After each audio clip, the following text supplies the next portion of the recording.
Hello बच्चों। तो एक बार फिर से मैं आपके सामने आया हूं एक और मस्त बढ़िया टॉपिक लेकर, जिसका नाम है गॉस के नियम से कूलाम के नियम की व्युत्पत्ति। ये एक मोस्ट इंपॉर्टेंट टॉपिक है बच्चों।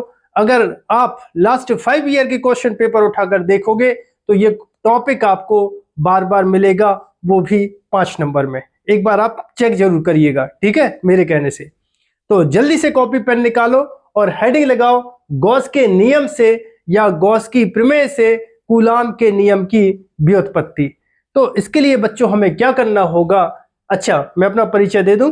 मैं हूं श्रीधर आचार्य और पिछले 20 सालों से मैं फिजिक्स पढ़ा रहा हूं। तो इसके लिए बच्चों हमें क्या करना है? सबसे पहले एक बिंदु आवेश लेना है और इस बिंदु आवेश को नाम देना है प्लस क्यू, और बिंदु आवेश जो रखा है वो पॉइंट है O। अब चूंकि आप सभी को पता होगा गॉस की प्रमेय हमेशा बंद पृष्ठ पर लागू होती है। गॉस की प्रमेय को अप्लाई करने की सबसे पहली शर्त होती है कि जो पृष्ठ है वो कैसा होना चाहिए? बंद होना चाहिए। तो हम O को केंद्र मानकर एक R त्रिज्या का एक गोला खींच लेते हैं। ठीक है, किस त्रिज्या का? R त्रिज्या का।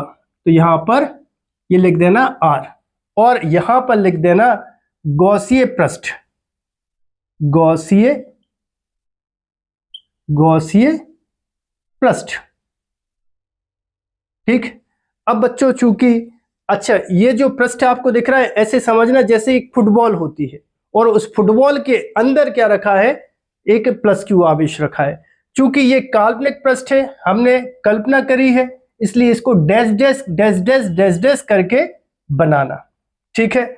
अब इस गोले के पृष्ठ पर जो एक अल्प पृष्ठ की कल्पना कर लेना। इस गोले का एक छोटा सा पार्ट है, नन्ना मुन्ना सा एक चुन्नू सा पार्ट है। पूरा क्या है? पूरा क्या है? एस। तो इसका छोटा सा पार्ट हो जाएगा बच्चों ds। ठीक है। अब चूंकि आपको पता होगा कि कोई भी पृष्ठ या कोई भी क्षेत्रफल हमेशा एक सदिश राशि होती है जिसकी दिशा उस पर खींचे गए एक यूनिट वेक्टर या एकक सदिश की दिशा में होती है। तो हमें इस पर क्या खींचना होगा? एक वेक्टर खींचना होगा जो इस छोटे से पृष्ठ की दिशा को प्रदर्शित करेगा। तो उसको बना देते हैं क्या? ds vector. अच्छा, अब यहां पर क्या रखा है? प्लस क्यू आवेश रखा है। इस प्लस क्यू आवेश के कारण बच्चों क्या बनेगा? विद्युत क्षेत्र बनेगा। और उस विद्युत क्षेत्र की दिशा को ज्ञात करने के लिए हमें क्या करना होगा? इसी बिंदु पर, इस छोटे से पृष्ठ पर एक परीक्षण आवेश रख देना होगा। अब आपको सभी को पता होगा जो परीक्षण आवेश होता है इसको अपन Q0 से प्रदर्शित करते हैं और इसका खुद का कोई विद्युत क्षेत्र होता नहीं है। मतलब ये जो परीक्षण आवेश है वो इस पे बल नहीं लगा सकता, लेकिन ये जो प्लस क्यू आवेश है वो इस पे बल लगा देता है। ठीक है। परीक्षण आवेश कैसा होता है? एक काल्पनिक आवेश होता है और वो किसी दूसरे आवेश पर, सोर्स पर जो कोई बल लगा नहीं सकता। ऐसे समझो ये है चूहा और ये है शेर। कौन है? कौन है चूहा? कौन है चूहा? ये है चूहा और ये है शेर। तो शेर हमेशा चूहे पे बल लगा सकता है, लेकिन चूहा बेचारा कभी शेर पर बल नहीं लगा सकता है। तो ये इसका जो नेचर रहता है कैसा रहता है? पॉजिटिव। मतलब ये भी पॉजिटिव और ये भी पॉजिटिव, दोनों पर कौन सा आवेश है? धनावेश है। तो इसे दिशा में क्या लगेगा? एक बल लगेगा और बल की दिशा में ही विद्युत क्षेत्र की दिशा भी होती है। मतलब इसी दिशा में है विद्युत क्षेत्र या विद्युत क्षेत्र की तीव्रता की दिशा, और उसी पर क्या है? उस छोटे से पृष्ठ की दिशा भी है। मतलब क्या बोल रहा हूं मैं? देखो, ये है विद्युत क्षेत्र और उसी दिशा में है अल्प पृष्ठ पर खींचे गए अभिलंब की दिशा, माने दोनों एक ही डायरेक्शन में है। ये बात आपको पता होगी बेटा कि कोई भी पृष्ठ होता है, जैसे ये बुक है, अब इसका जो पृष्ठ है वो सदैव एक सदिश राशि होती है जिसकी दिशा उस पर खींचे गए अभिलंब की दिशा में होगी। ठीक है, मैं बुक का प्रमोशन नहीं कर रहा हूं, नहीं तो तुम गलत समझ लो कि सर बहाने से बुक का प्रमोशन कर रहे हैं, ऐसा नहीं है। मेरा तो केवल एक ही उद्देश्य होता है, आप सबको फ्री में बेस्ट एजुकेशन दे दूं, यही मेरा सपना है। और आप यहाँ तक आ गए हैं और वीडियो आप सभी को अच्छा लग रहा है तो वीडियो को एक लाइक कर दीजिएगा और एक प्यारा सा कमेंट कर दीजिएगा, यही आपकी फीस है। तो यहाँ पर आपने क्या देखा बेटा, यही है वेक्टर की दिशा माने क्षेत्रफल की दिशा, और यही दिशा है क्या, विद्युत क्षेत्र की तीव्रता की दिशा। दोनों एक ही दिशा में होने के कारण यहां पर थीटा की जो वैल्यू है वो कितनी हो जाएगी, 0 डिग्री हो जाएगी। अब क्या करना है, अब क्या करना है, ये जो प्लस क्यू आवेश है ये अनंत विद्युत बल रेखाएं निकालेगा और जो कि इस पृष्ठ से होकर क्या होंगी, पास होंगी। जैसे अपन एक फुटबॉल के अंदर एक प्लस क्यू आवेश रख दें तो उस प्लस क्यू आवेश से क्या निकलेंगी, बहुत सारी विद्युत बल रेखाएं निकलेंगी जो कि फुटबॉल को चीरती हुई क्या निकलेंगी, बाहर निकलेंगी। ऐसे समझो कि एक फुटबॉल के अंदर एक विद्युत बल्ब जला दो तो उससे क्या होगा, फुटबॉल के अंदर बहुत सारा प्रकाश हो जाएगा और अगर वो कांच का होगा तो वो पूरी की पूरी किरणें बाहर निकलेंगी। उसी प्रकार से इस आवेश से बहुत सारी क्या निकलेंगी, विद्युत बल रेखाएं निकलेंगी। और जब वो विद्युत बल रेखाएं किसी पृष्ठ से होकर पास होती हैं तो उसको हम कहते हैं विद्युत फ्लक्स। तो आपको क्या लिखना है, तो आपको लिखना है इस गौसीय पृष्ठ से, इस गौसीय पृष्ठ से होकर गुजरने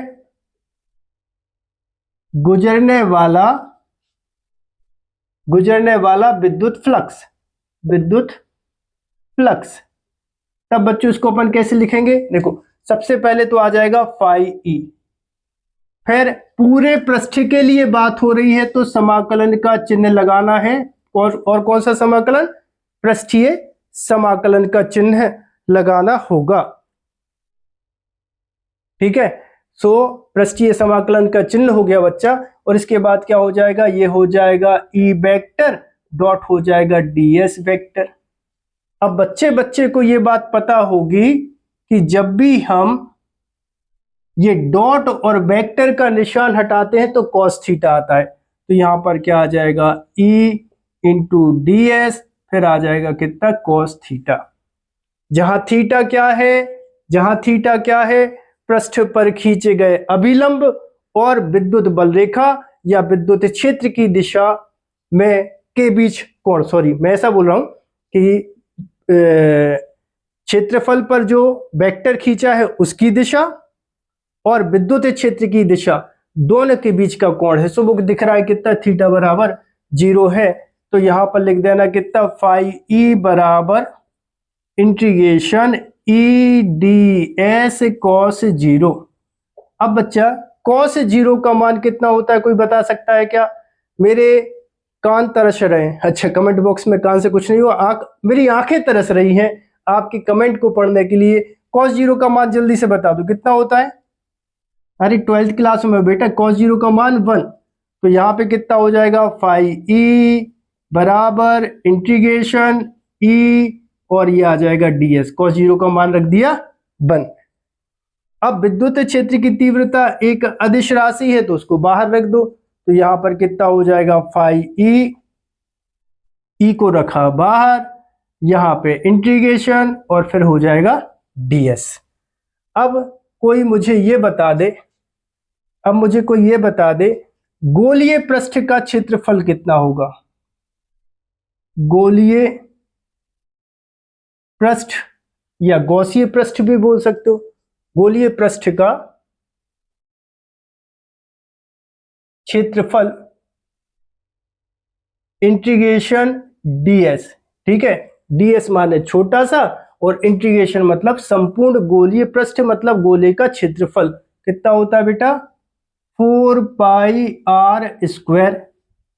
तो ये वैल्यू अपन रख दें यहाँ पे, ठीक है, ये वैल्यू रख दें अपन यहाँ पे। तो ये बन जाएगा, कहाँ लिखूं, थोड़ा सा वीडियो को पॉज करके इतना जल्दी से नोट करो तो थोड़ी जगह बन जाए मेरे लिए।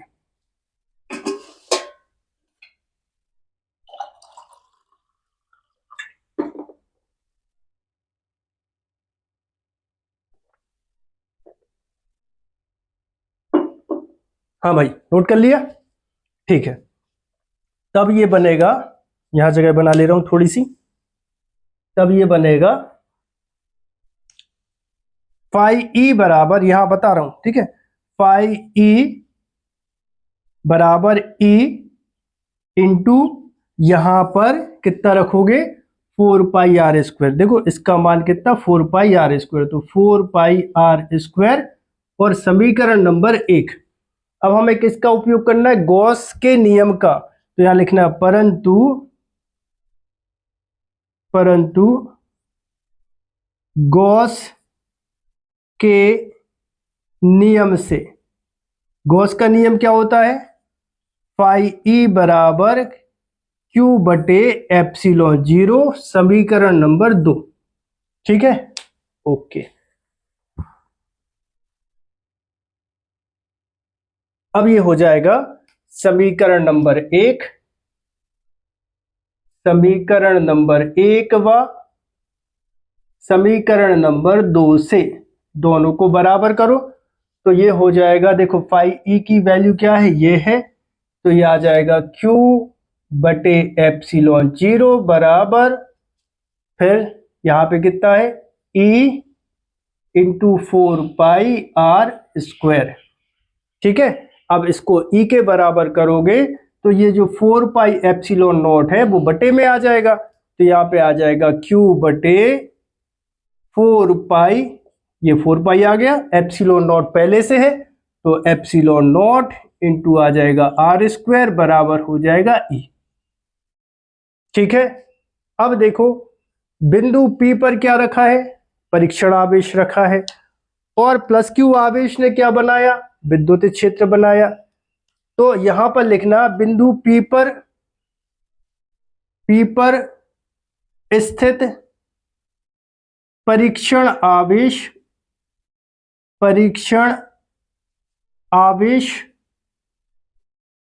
पर लगने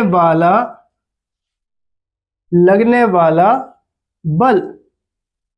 तो बल बताओगे कैसे, E बराबर बेटा क्या होता है, E बराबर होता है F बटे Q0, सही है। सो F के बराबर करोगे तो कितना हो जाएगा, Q0 इंटू E। अब यहां से क्या करना, तुमने E का मान पहले से निकाल के रखा है, ठीक है, E का मान पहले से निकाल के रखा है, ये रखा है अपन ने E का मान, तो यहां पे रख देना E का मान रखने पर, ठीक है, E का मान रखने पर, तो ये बन जाएगा बच्चों F बराबर Q0, फिर क्या है E, सो E का मान ये रहा, तो ये रखोगे तो क्या आ जाएगा, Q बटे 4 pi epsilon 0 into R square. ठीक है, इसको सेपरेट अलग अलग लिख देना, तो ये हो जाएगा F बराबर 1 बटे 4 पाई एप्सिलॉन 0 अलग रख दो, फिर है Q दूसरा चार्ज Q0 बटे कितना आर स्क्वायर, और बल का मात्रक न्यूटन।